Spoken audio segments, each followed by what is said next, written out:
সুখের দেখা দেখব বলে আসছে আমি আমার নিজের সেই গ্রামে।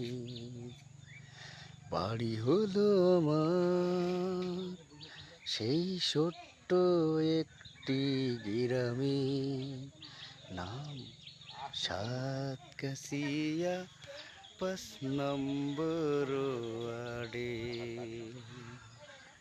সাতকাশিয়া 5 নম্বর ওয়ার্ডে।